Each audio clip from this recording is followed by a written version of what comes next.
Asia কাপে দল দেয়া হয়েছে না, এটা চূড়ান্ত দল নয়, একটা প্রাথমিক দল দেয়া হয়েছে। সেখানে 25 জনের নাম আছে। 25 জনের মধ্যে 5 জন আবার এ দলের হয়ে অস্ট্রেলিয়া সফরে যাবেন।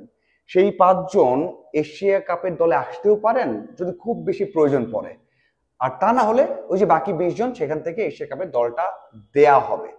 5 জন কারা যারা অস্ট্রেলিয়া আছেন এই দলের হয়ে? সেখানে সোহান আছেন, সেখানে শেখ নাইম শেখ আছেন, সেখানে আছেন অঙ্কন আছেন, সাইফ আছেন এবং হাসান মাহমুদ আছেন। এই 5 জন, বাকি যে 20 জন আছেন সেখান থেকে কিন্তু এশিয়া কাপের দলটা তৈরি করা হবে। সেখানে একটা বড় নাম আছে, যে বড় নাম আমি আগে বলেছি, যে একজন ব্যাকআপ ওপেনার দরকার।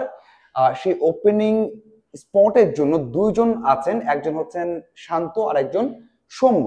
আমরা সবাই জানি শান্ত সাম্প্রতিক সময়ে ভালো করছিলেন না, জাতীয় দলের ক্যাপ্টেন্সি ছেড়ে দিয়েছেন, টি-20 ক্যাপ্টেন্সি ছেড়ে দিয়েছেন, এরপর দল থেকে বাদ পড়েছেন। এরপর যখন ক্যাম্প শুরু হবে, যখন প্রস্তুতি ম্যাচ হবে, অথবা নেদারল্যান্ডসের আগে যেই ক্যাম্পটা হচ্ছে, ফিটনেস বা অন্য কিছু যেগুলো দেখাবে, স্কিল অথবা বলতে হয় যে নেট প্র্যাকটিস, সেটা থেকে দল ঠিক করা না হলেও আমরা বলতে পারি যে এখানে খুব বেশি বিবেচনায় শান্ত থাকবেন না, থাকবেন সৌম্য। কারণ সৌম্য ওডিআইতে ভালো করেছেন, হঠাৎ করে বাদ পড়েছেন, তার রিজনও নেই খুব একটা ওডিআই থেকে। টি-20তে খুব একটা ভালো করতে পারেননি, কিন্তু টি-20 দলে রাখা যেত। জিএসএল খেলেছেন, তারপর টাচে আছেন। এইসব বিবেচনায় ওই যে ব্যাকআপ ওপেনার নাইম নেই, সেই জায়গায় সৌম্য সম্ভাবনাটা অনেক অনেক বেশি। বাকি যারা রয়েছেন আমরা সবাই জানি যে মিরাজকে নিয়ে একটা কনফিউশন আছে, যে মিরাজ টি-20তে চলেন না বা তাকে আসলে ওইভাবে খেলানো উচিত নয়। সেই জায়গাতে আমরা আরো একজন এক্সট্রা ব্যাটসম্যান নিতে পারি বা ব্যাটার নিতে পারি। সেই জায়গাতে কে আসবে, সাথে বোলার একজন বাড়বে কিনা। আমরা দেখেছি রানা ব্যাক করেছেন, এখানে হাসান মাহমুদ যে এই দলের হয়ে যাচ্ছে, সেখানে সাকিব থাকছেন, শরীফুল থাকছেন, পেসার মুস্তাফিজ, তাসকিন সবাই থাকছেন।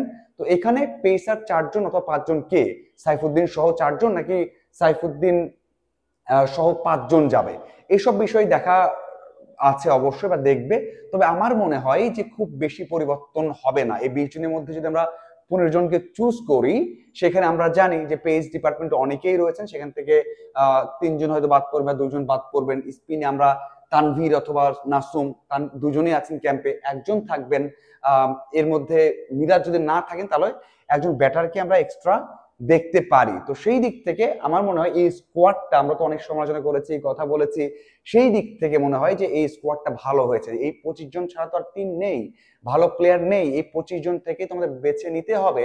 তবে ওই যে সোহানকে নিয়ে একটা কনফিউশন ছিল, সোহানকে নিয়ে হবে কিনা টি-20তে বা এশিয়া কাপে, আমার মনে হয় সোহানকে ওডিআই টিমের জন্যই এই নির্বাচকেরা ঠিক করে রাখছেন, হয়তোবা এশিয়া কাপেও তার থাকা হবে না।